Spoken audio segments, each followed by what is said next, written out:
Hello everyone, this is tutorial number 14 where we are going to talk about the Max-flow problem. In this tutorial we will talk about the Max-flow problem, the formulation of the description of the problem and its constraints and objective. We will talk about two important concepts of the solution for the Max-flow problem, which are the residual network and the augmenting path. Next, we'll talk about a variation of the standard Max-flow problem, which is a problem when you have not just one sink and one source, but you have multiple sources and multiple sinks. Then we will talk about the famous Max-flow Min-cut Theorem. And we will finish this tutorial talking about the Edmonds-Park algorithm, which is a specialization of the Ford-Fulkerson algorithm.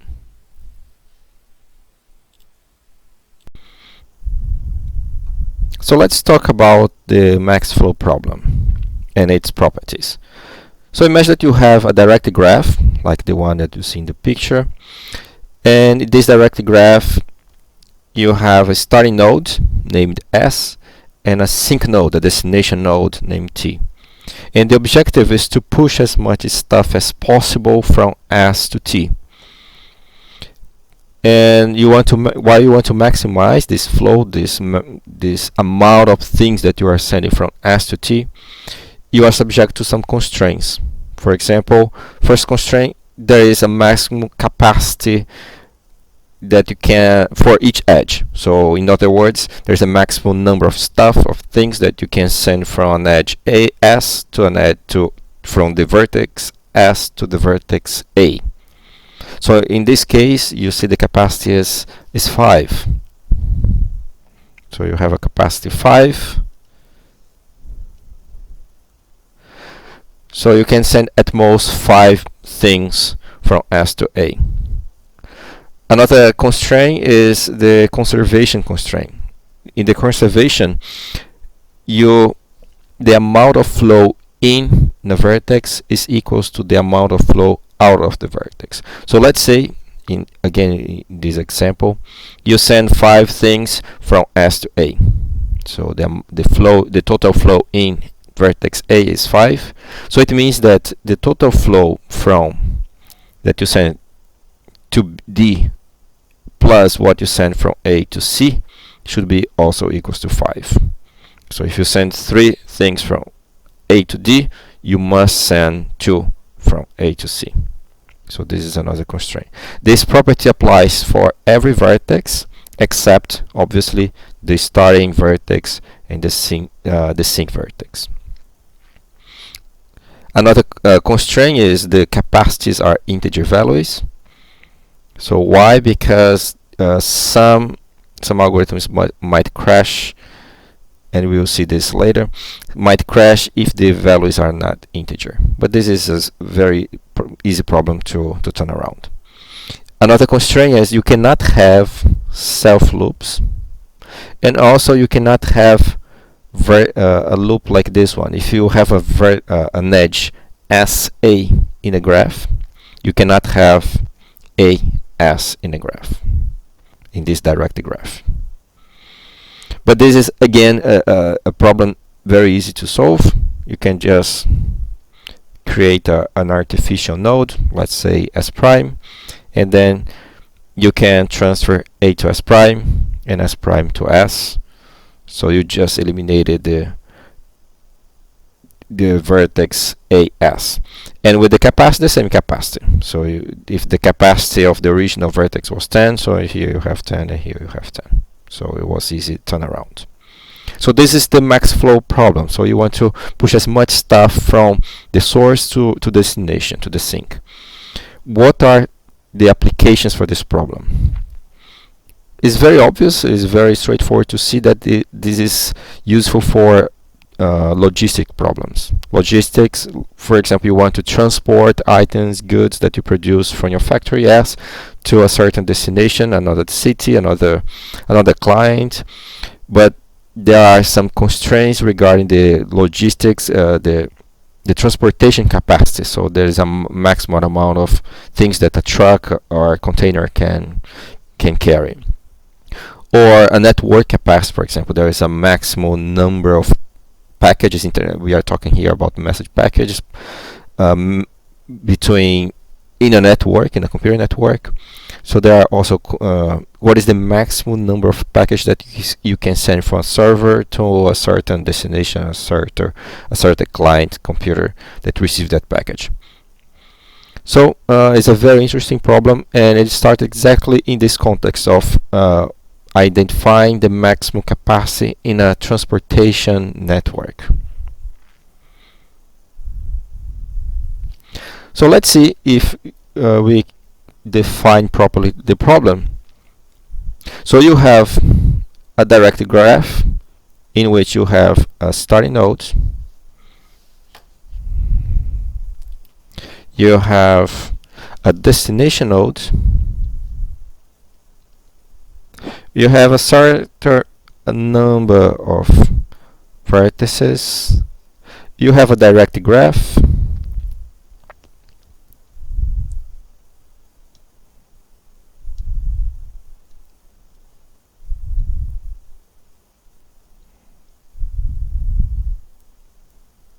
and the edges have certain capacities.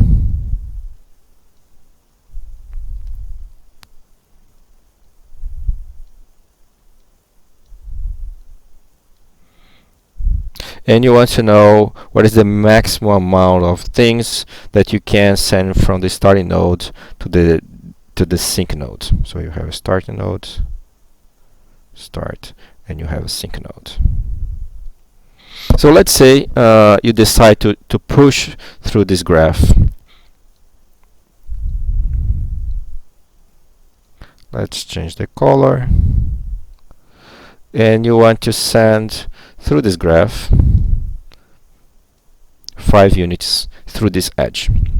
So it means that 5 units should be also sent through this edge. In this case, and then you send 5 through this edge. So the flow of this graph here, the flow is equals to 5 in this case. Question, is this the maximum flow? Is this the maximum amount of stuff that you can send from S to T? Can you imagine another way of increasing this flow? Well, an easy way is sending 5 here. Why 5 could be 6? Let's say 6. It doesn't matter at this point. 6 here, and then you can send 6 here, for example.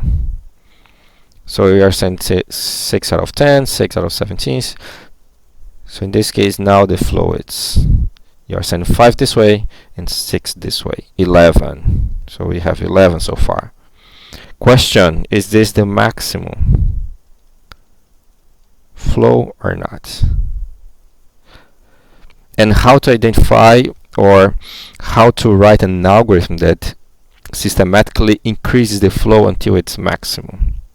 And what are the properties of the graph after we reach the maximum flow? So these are points that we will discuss in this tutorial.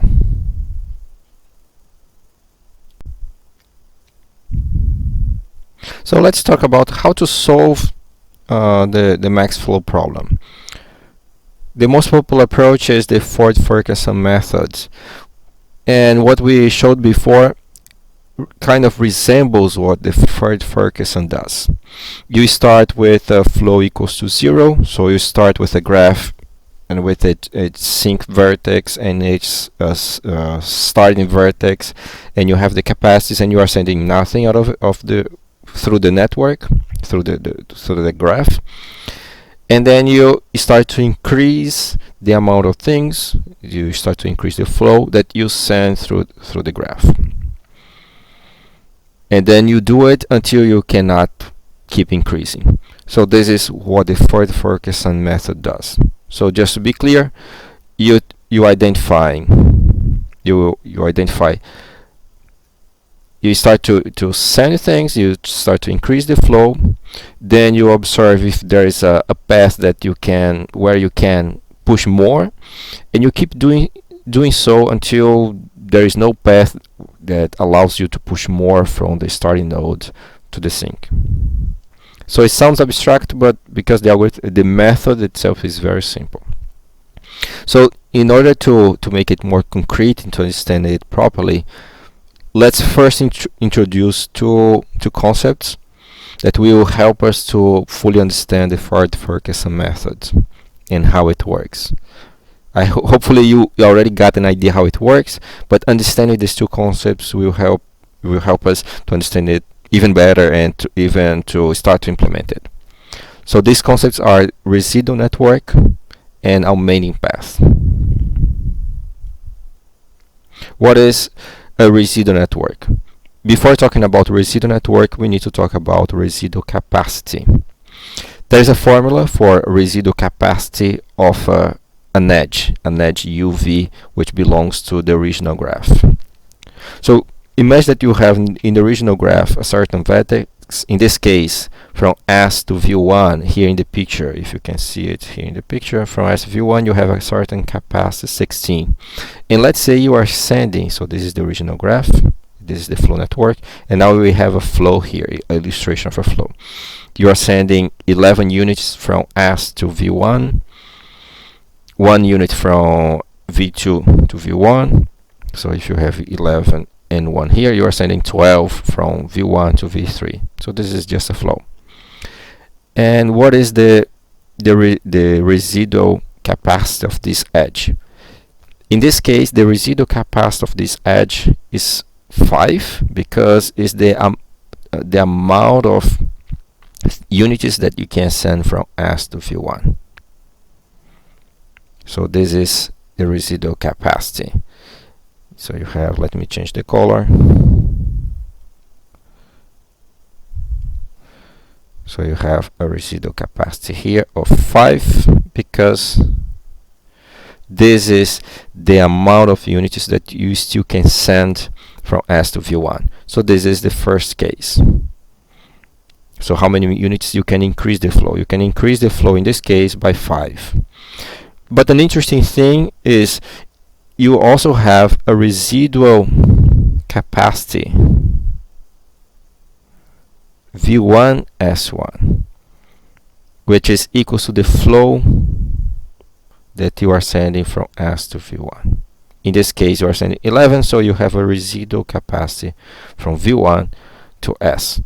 In this case, if 5 represents how many units you can increase the flow, this edge V1S represents how many units you can decrease the flow, the current flow.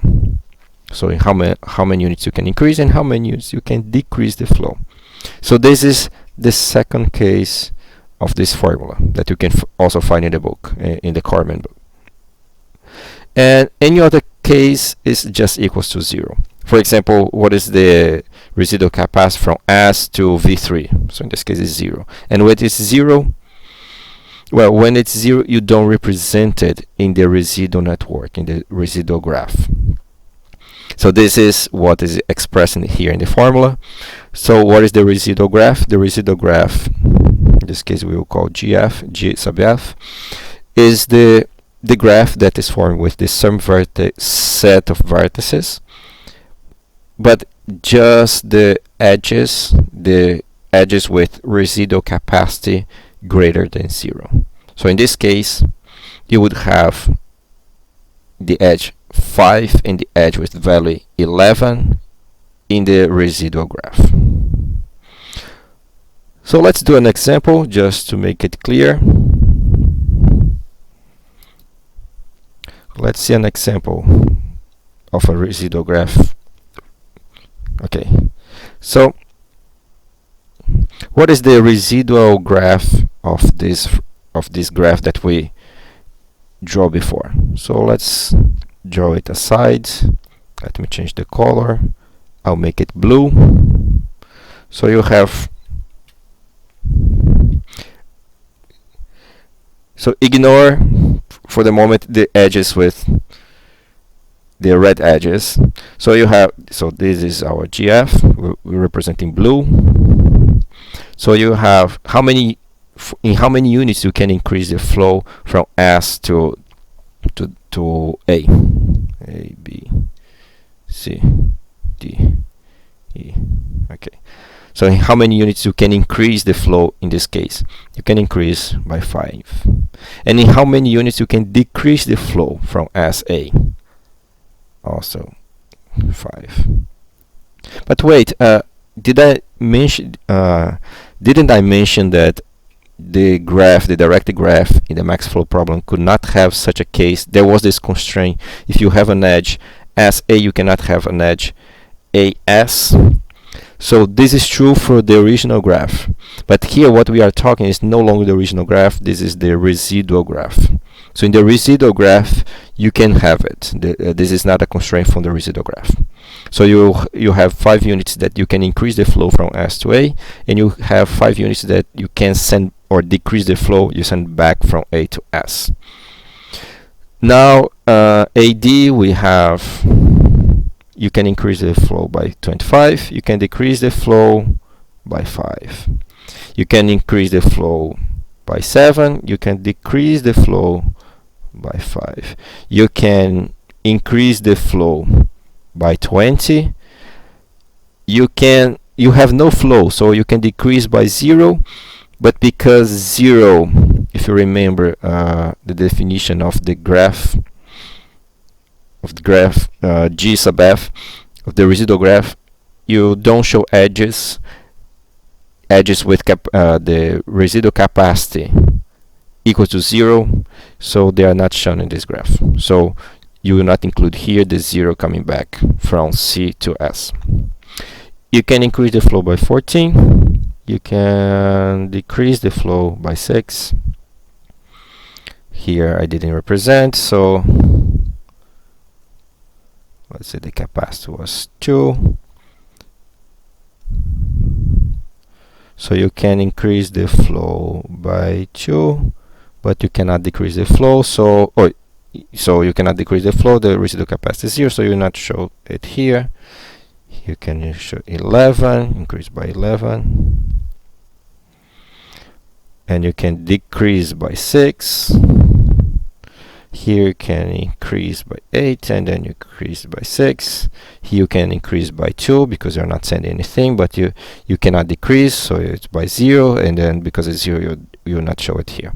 So we have here the residual graph is the same set of vertices, but with the blue edges here.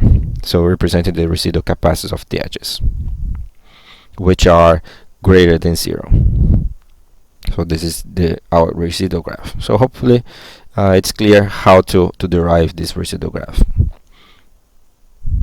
and it will help us for the next stage, with the next step, with the next concept for solving the Max-flow problem. So the first one was the residual graph. So the next is the augmenting path.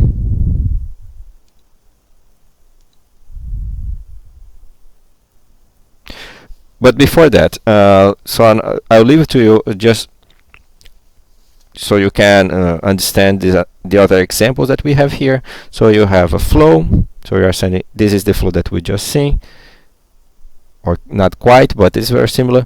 So how many units you can increase from S to V1. So I encourage you to don't look the answers that are shown here, but try yourself. So you are given a graph and try to derive the residual network from this graph. The same, you have another example here, so try yourself. So understanding the residual network is half of the way for solving the Ford-Fulkerson. So let's now talk about augmenting path.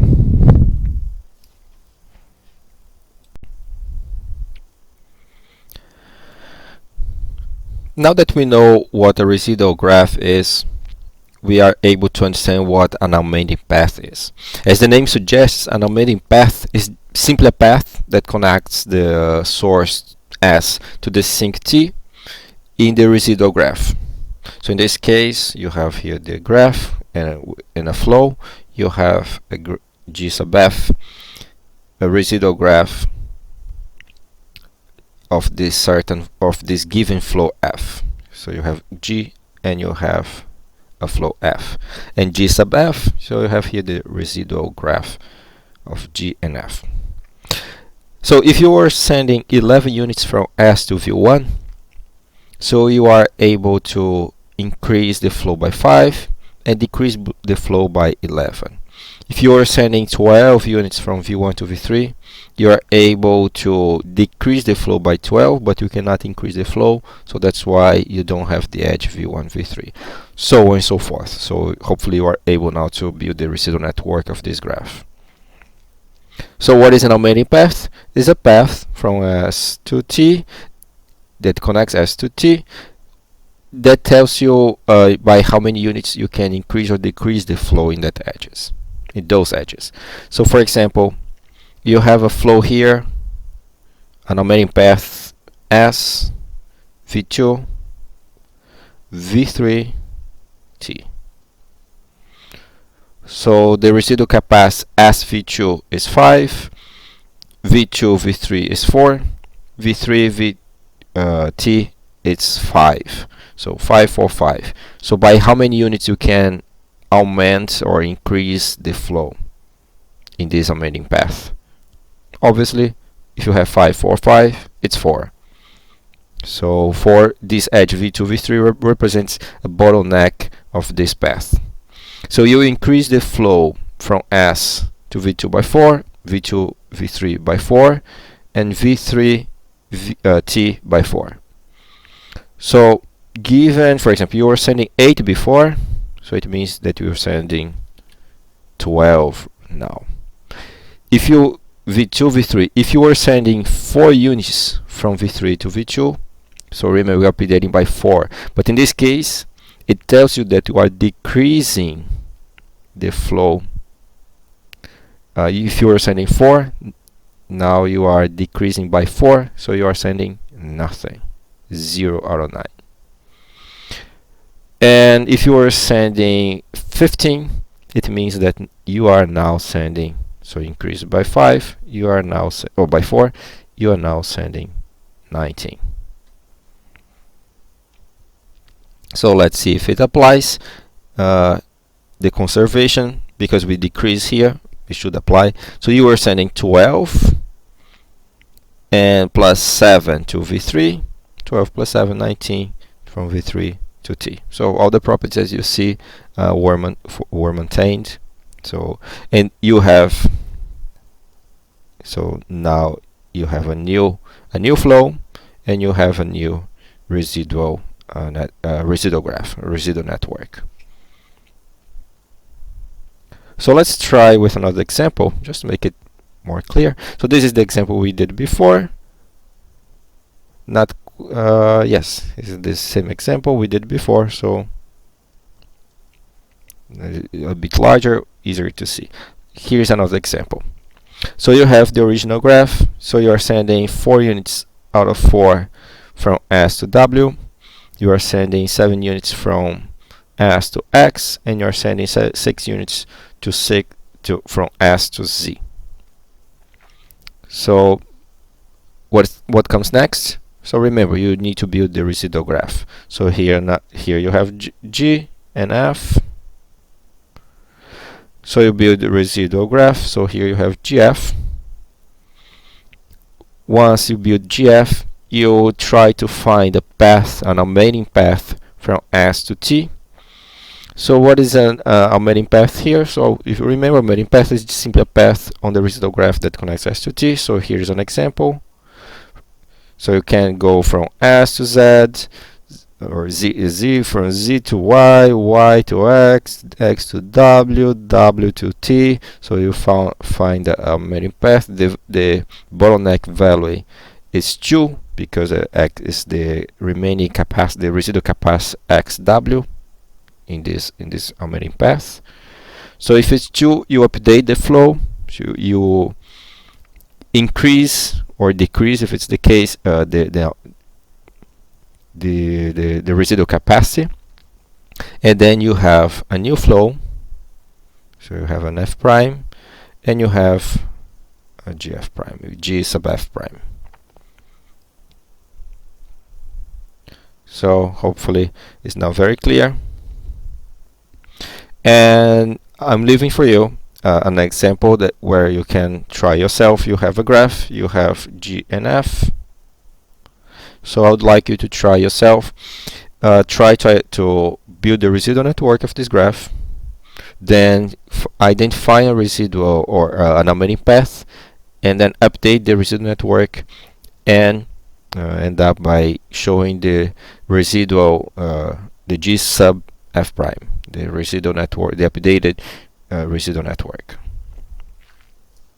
So we have seen here two very important concepts of the Ford-Fulkerson method and other algorithms that extend the Ford-Fulkerson methods, which are the residual network, the residual graph, which is compound of residual capacity of the edges, and the augmenting path, which is just a path on the residual graph that connects the source to the sink.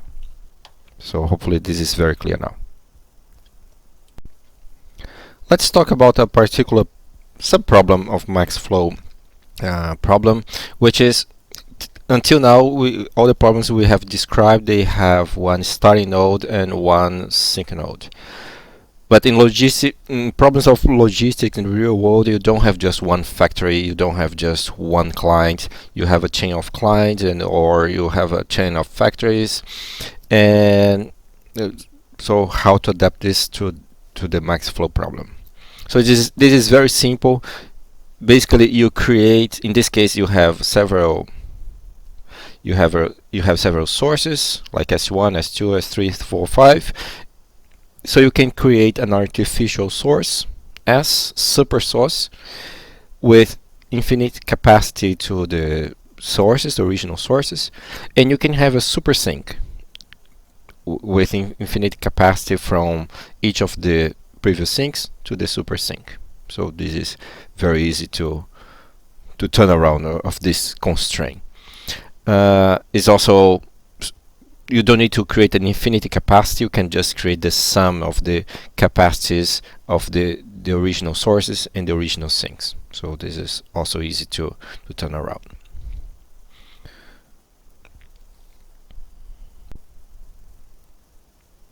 Let's now talk about something very important, which is the Max-flow Min-cut Theorem.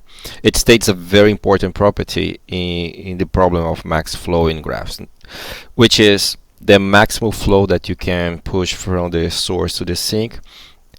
It's directly related, and it's equals to the minimal cut in the same graph.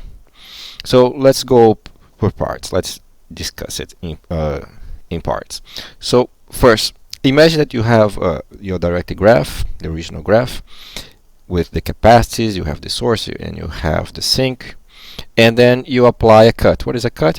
You are cutting the graph in such a way that you have a set of vertices from the source side, which we will call capital S, so simply S from now on, and you have the other set, the remaining set of vertices, which include the sink, including T, that we will call capital T, or simply T from now on.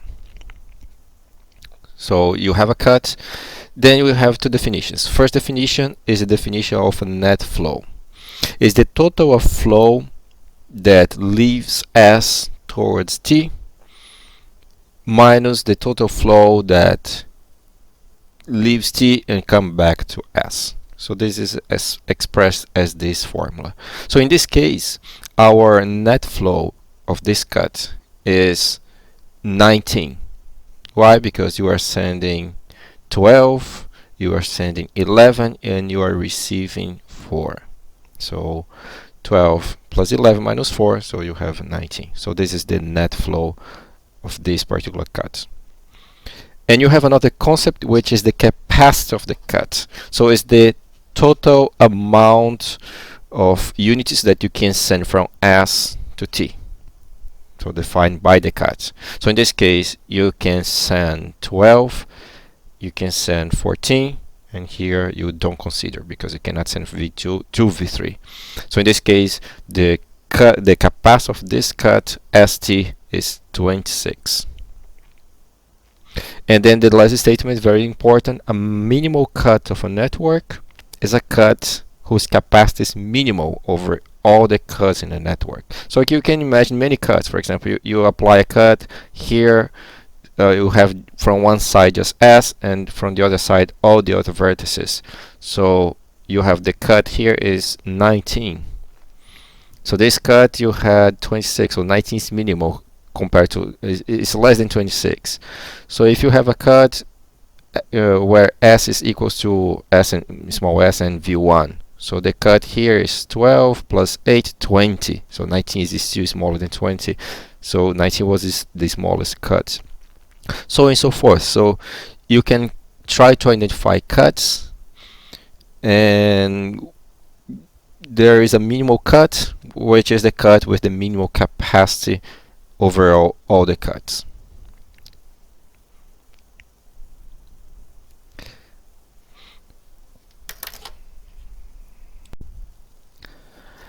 Now we are in a good shape to talk about the Max-flow Min-cut Theorem.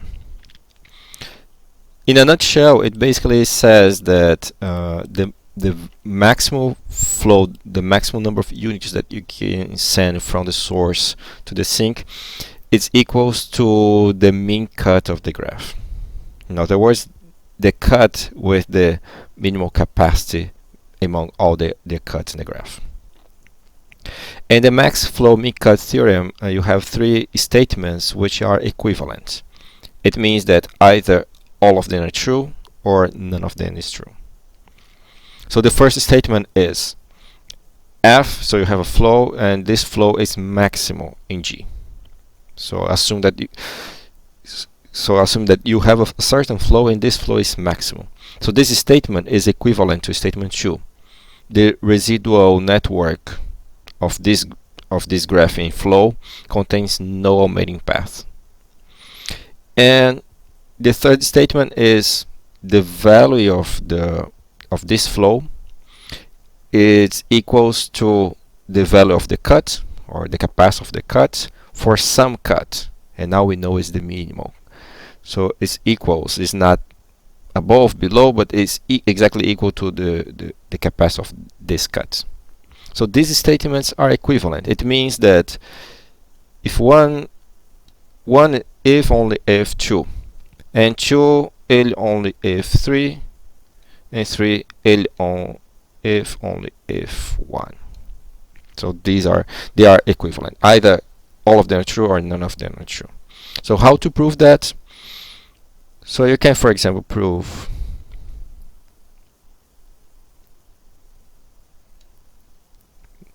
so in Corman you will find this proof. So assume that you have 1, so implies 2. So you prove this part, this first implication. Then you prove the second implication, then you prove the third implication. Out of these three implications are very straightforward to prove. For example, if you, or this is also possible before I mention about the proof.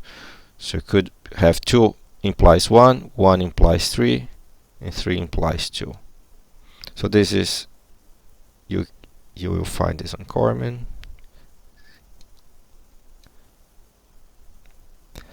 There are some resources online with this proof, so I might share with you at the end. So you are free to choose either way. But for example, some implications are very straightforward. If the residual network, for example, the first one, if the residual network contains no omitting path, so it means there is no way of increasing the path or increasing the flow, and the flow is obviously maximal. So this is very straightforward. So I leave to you.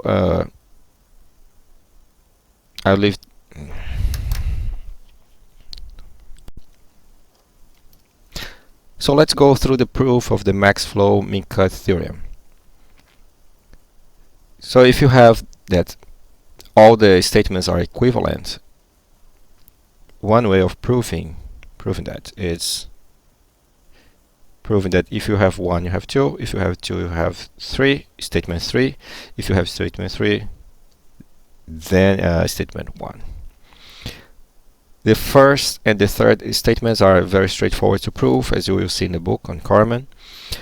Let's prove the first one without any formality, just just described. So if you have a certain flow and this flow is maximum, then it means that there is no augmenting path.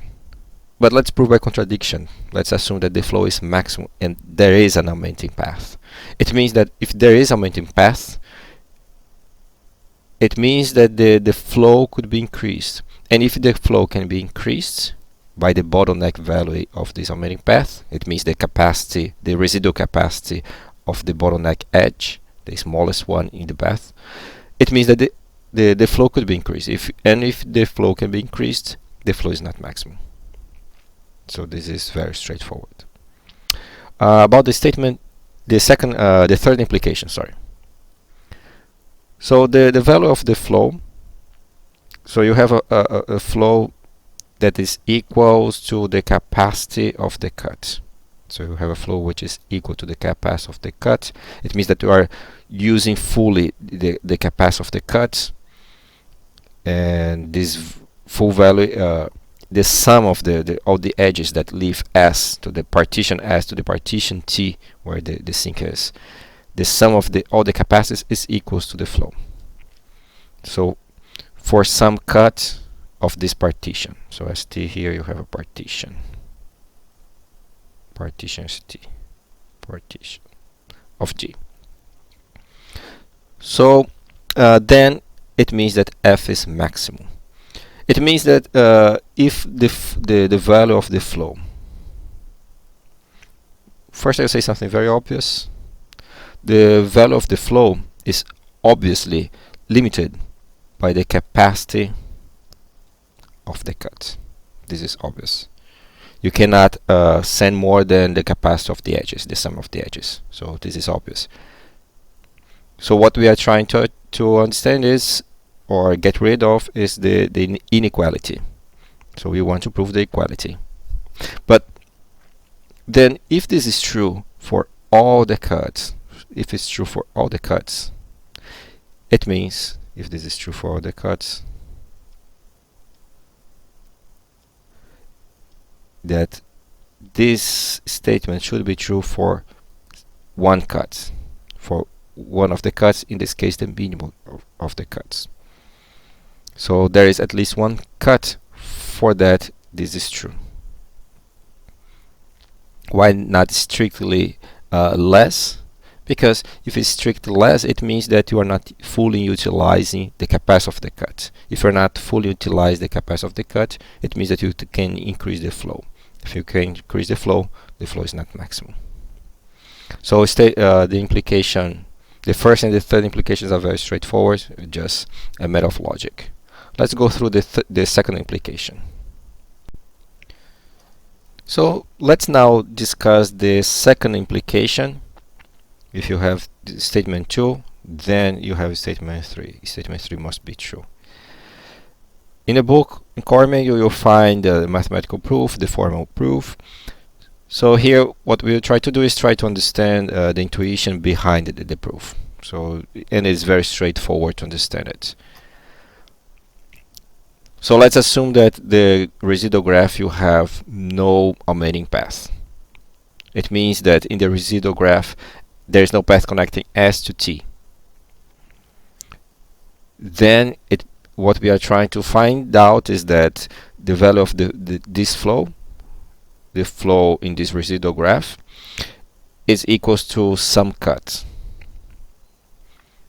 So let's see this through an example.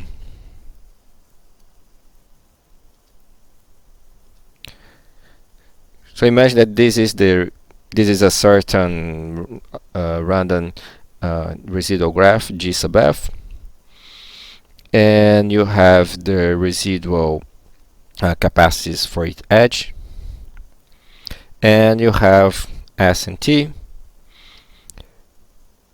So let's say here one partition S, where the partition S is equals to all the vertices that can be reached from S. So you can reach A, you can reach B, you can reach C, you can reach D, you can reach E, and you can reach F. and T is obviously V minus S, and then you have just T. So you have this cut.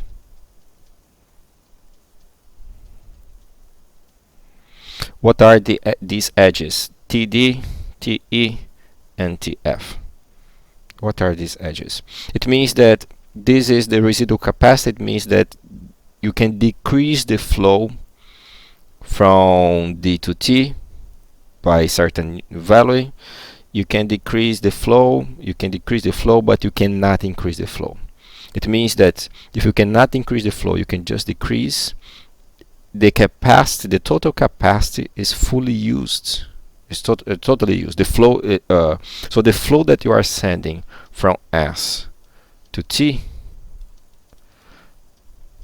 So if you cannot increase, you can just decrease the flow. This is what is happening here.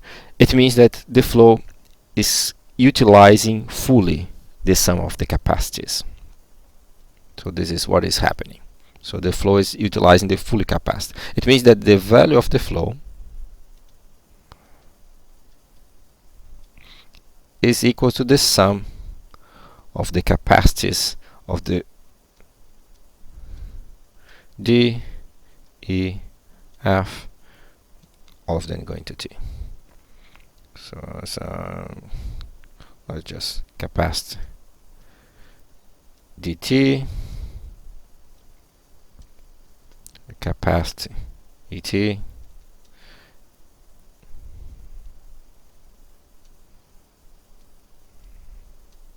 and the capacity plus capacity ft. And what we have here, this is statement 3. It means that the flow is equals to the sum of the capacity of the capacity of the cut. So we just found out that 2 implies 3. In the book you will see again a more formal mathematical proof of this, but this is just the intuition of the proof in the book. So this is the Max-flow Min-cut Theorem.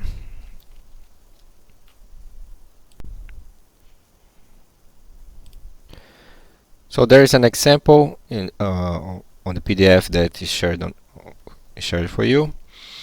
So here is an example, and you are asked exactly to. There is just one augmenting path, so it cannot go wrong. So you are asked to build the residual graph of this graph. Then, given the residual graph, you need to find the only one augmenting path. If this is the only one augmenting path, and then after that the residual graph, you will have two partitions, S and T. S will be not connected to T. There's no path between S and T. It means that it's maximum. So you will find the max flow, which is equal to the mean cut. So I encourage you to try to answer these questions. Try to find out the maximum flow. What is the augmenting path in the residual graph? What is the value of this flow? This in question C asked what is the maximum flow, and then circle all the vertices in the partition T, the one with the sink. So I encourage you to try to pause the video right now. I'll show the answer before I show the answer. So here's the answer. So if you have answered correctly, well done. So now we can proceed to a very interesting specialization of the Ford-Fulkerson method, which is the Edmonds-Park algorithm.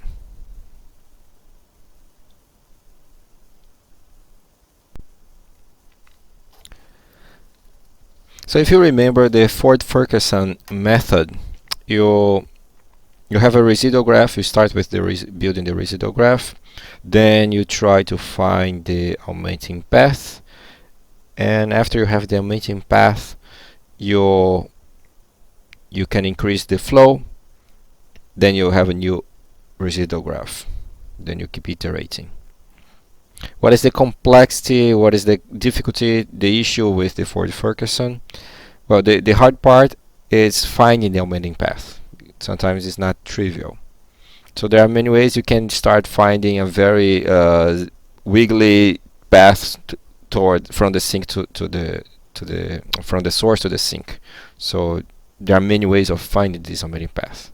The Edmonds-Park is basically Ford-Fulkerson, but it changes how the way that you find this augmenting path, which is applying BFS. So you apply BFS and you try to find the shortest path in terms of number of edges, not in terms of the sum, the sum of the capacities of the weights or anything. It's just in terms of number of edges. So you apply BFS and you'll find the shortest path in terms of edges, connect S to T. So this is it. The complex of the algorithm, it's big O of V E squared, which is more interesting than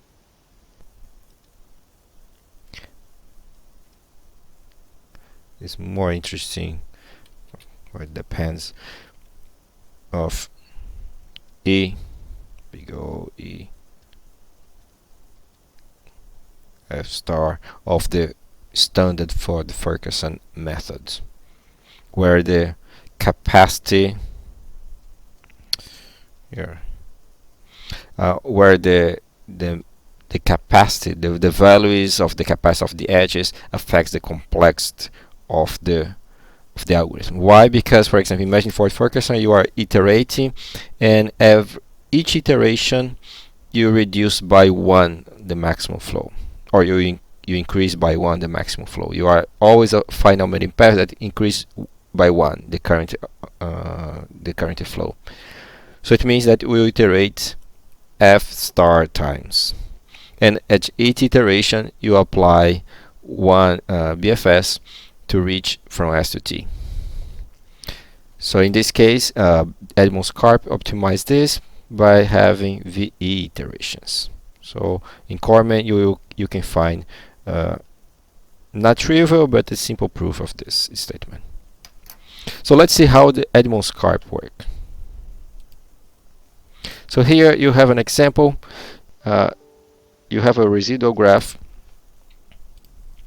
So here you have an example. You have a residual, or you have a graph, original graph, and then you need to build the residual graph of this graph. So this is the graph. We need a flow.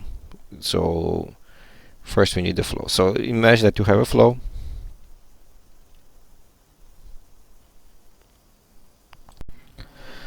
So let's go through an example of the Edmonds-Park algorithm. So we start with a graph. The graph starts with no flow, so flow starts 0, and then we iterate. We should find augmenting path. But which augmenting path? Because there are many here possible. We apply DFS or BFS. So breadth first search. If it was a DFS, we could just find a random path that connects S to T. So this is an example of augmenting path, but this is not what we are interested in Edmonds-Park. Is not what it does. We apply BFS and we count the number of edges. So we ignore the capacities, the weights, everything.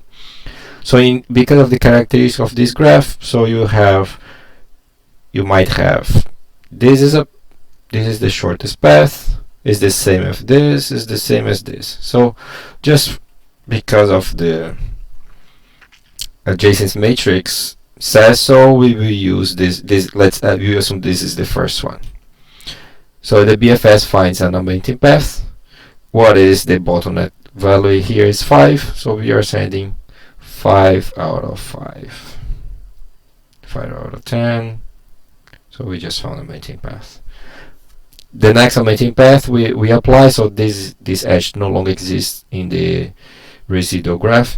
In the residual graph you have just a returning edge from A to S.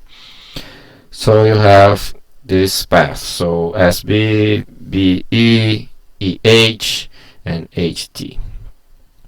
So you can send 10 out of 10, 10 out of 20, 10 out of 30, 10 out of 15. Now the next you'll run a BFS again on the next in the following residual graph, you can send 5, 5 out of 5, you can find 5 out of 10, 5 out of 10, 5 out of 10. And you will find out that in the residual graph, S is no longer connected to T, so you have a partition, and there is no edge that there are no augmenting paths connecting S to T. And then we've just found out the value of the flow. The maximum flow in this case is 20. So it's a very simple example. There are many other examples. We will provide some examples online so you can play with them. So it's a very simple algorithm. It's just Ford-Fulkerson, but you are applying BFS, and it makes a lot of difference because the longer the path from S to T, the higher probability that you have a low value for increasing the flow. So you will have many iterations. So this is also an intuition behind why the Edmonds-Park is a good algorithm. So this is it for this tutorial. I hope now you have a better idea, or you fully understand Max-flow problem. You now know how to build residual graphs easily. You know the utility. Augmenting paths, which are two key concepts in the Ford-Fulkerson algorithm. How to turn around the constraints of augmenting path, for example, of the Max-flow problem. Like when you have not just one but several sources, not just one but several sinks. So we saw the super source, super sink, how to turn around this constraint. We talked about the Max-flow Min-cut Theorem, the three implications which are equivalent. The proof is very straightforward. And the Edmonds-Park algorithm, which is a specialization of Ford-Fulkerson. So Ford-Fulkerson works, the Edmonds-Park also work.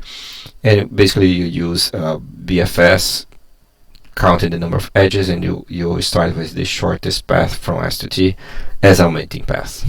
So this is it, everyone. I hope you enjoyed, and take care. Bye.